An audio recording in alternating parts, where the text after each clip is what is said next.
तो उन्होंने बताया पहली जो चीज है जिससे उम्र कम होती है वो है सेक्स लाइफ। जितना कोई व्यक्ति अपना वीर्य पतन करता रहेगा उसकी उम्र उससे कम होगी। और विशेष रूप से अगर कोई व्यक्ति अपनी पत्नी के अलावा किसी और स्त्री से भोग करता है तो उसकी पत्नी के शरीर पे जितने रोम हैं उतने सालों के लिए नरकों में सड़ना पड़ेगा उसको।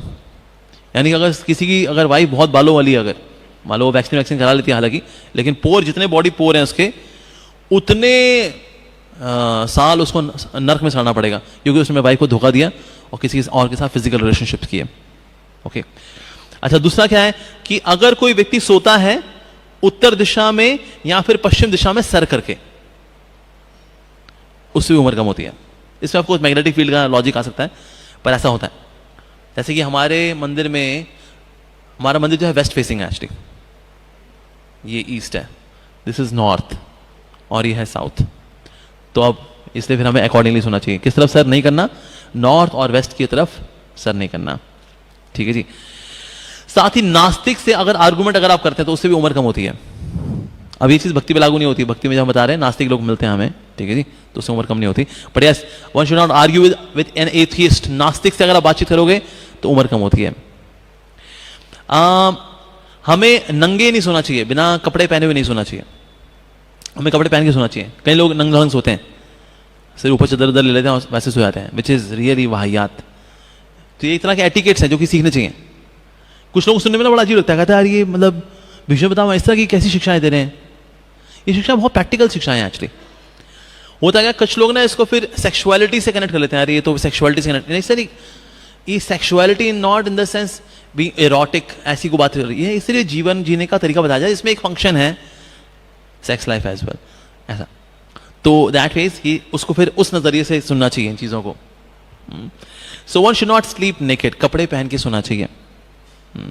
जैसे कि सिर्फ गमछे में नहीं सोना चाहिए, सिर्फ गमछा भी इज नॉट सफिशिएंट, थोड़ा और ऊपर कपड़े वगैरह पहने चाहिए।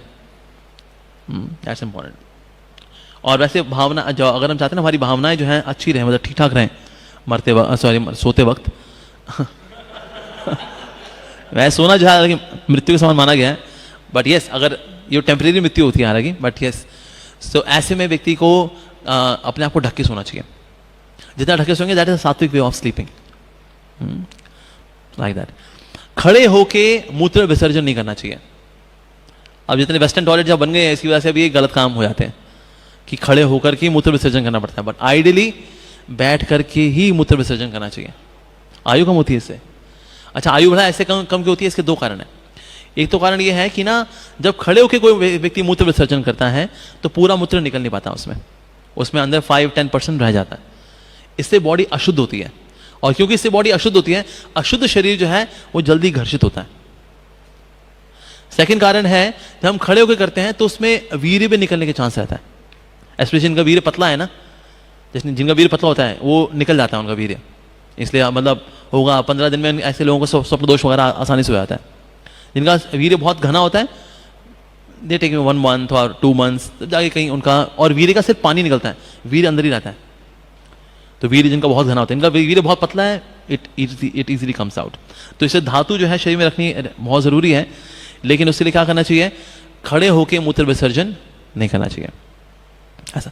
तो जितने आज जो टॉयलेट्स हैं वो सब खड़े वाले होते हैं, यूरिनल्स वगैरह होते हैं, तो इसलिए लोग फिर आज खड़े होकर करते हैं। एक्चुअली कलयुग क्या सब उल्टे काम करने वाले ही हैं, इसमें सारे हिसाब किताब उल्टे काम वाले ही रहेंगे। सो दैट मींस खड़े होकर मूत्र विसर्जन नहीं करना चाहिए। कई लोगों को ये ऐसे पता नहीं है, I know some of the devotees also, उनको ये बात नहीं पता, और दे आर लिविंग कि वहाँ ये तो नॉर्मल है।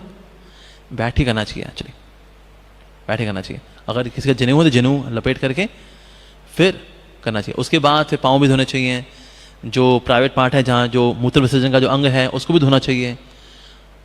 सबसे पहले हाथ धोने चाहिए, उसके बाद फिर कुल्ला करना चाहिए। कुल्ला करने के बाद फिर जो प्राइवेट पार्ट है उसको धोना चाहिए, फिर हाथ धोना चाहिए। उसका पानी थोड़ा लेकर के पाँव पे भी डालना चाहिए, और थोड़ा फिर पानी लेकर के स्प्रिंकल भी कर देना चाहिए, लाइक दैट। तो इस तरह से this is the way to purify ourselves. मतलब यूरिनेशन का भी मतलब एक there is a etiquette to follow. Okay, और हमें सुबह और शाम को खाना चाहिए।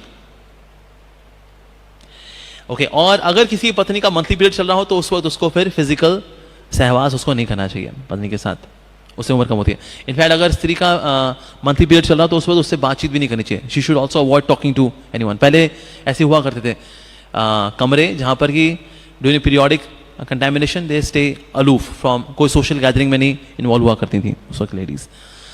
सो दैट उस वक्त उनको बात नहीं करनी चाहिए. बहुत कोई इमरजेंसी हो तो बात आ रहा है, बट दे शुड अवॉइड.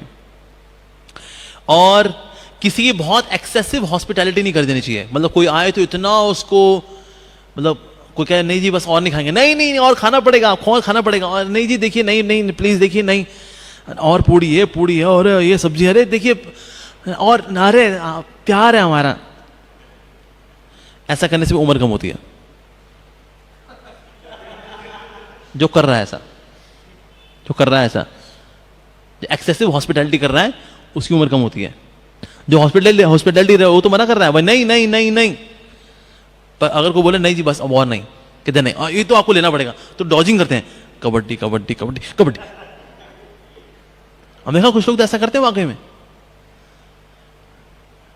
अब ऐसा हम लोग अब जैसे अब पेट जो बढ़ता है इसलिए तो बढ़ता है, भक्तों का प्यार होता है.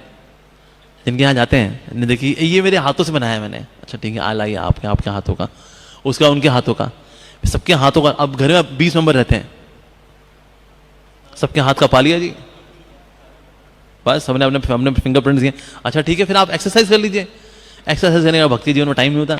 मॉर्निंग प्रोग्राम सुबह 4:30 से लेकर के 10:30 बजे तक पैक्ड है वो, उसके बाद फिर सेवाएं, तो फिजिकल एक्सरसाइज हो नहीं पाती है. खाना पीना जो है वो अच्छा खासा हो जाता है. इसीलिए सो दैट वे अक्सर देखते हैं हम ब्राह्मणों को पेट जो निकले होते हैं इसलिए निकले होते हैं बिकॉज सब कुछ बैठ के होता है. मंत्रोच्चारण बैठ कर पढ़ना, बैठ के खाना, बैठ के, और खाने में जो है फिर एक्सेसिव हॉस्पिटैलिटी.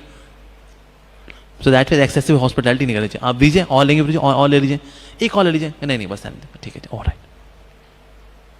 ओके. और डे टाइम स्लीप को जहां तक हो सके अवॉइड करना चाहिए. अगर बहुत जरूरत है, कुछ को जरूरत पड़ती है, स्पेशली जिनकी मेंटली बहुत टैक्सिंग एक्टिविटी होती है, दे नीड डे रेस्ट. तो day rest keep it short. ऐसा अगर लंबा कर देंगे तो रात को फिर नींद नहीं आती है. तो इससे दोपहर की नैप लेना स्वास्थ्य के लिए अच्छा होता है, लेकिन वो शॉर्ट होनी चाहिए. अगर वो अवॉइड करे completely fantastic, nothing like it. लेकिन अगर सोना भी हो तो हमें थोड़ा सोना चाहिए. कैन बी से for half an our maximum. Maximum ऐसे एक मुहूर्त है, एक मुहूर्त होता है 48 मिनट्स का. 48 मिनट्स के अंदर अंदर जो है कर ले. तो half an hour is very practical, मेरा खुद का अनुभव है. Half an hour take rest, उससे again you become mentally active, उससे आपकी रात की नींद खराब नहीं होती. सो 15 मिनट 20 मिनट मैक्सिमम आधा घंटा अच्छा रहता है. सो अदरवाइज डे टाइम स्लीप जो है अगर हम लेते हैं, गहरी नींद लेते हैं, उससे भी उम्र कम होती है.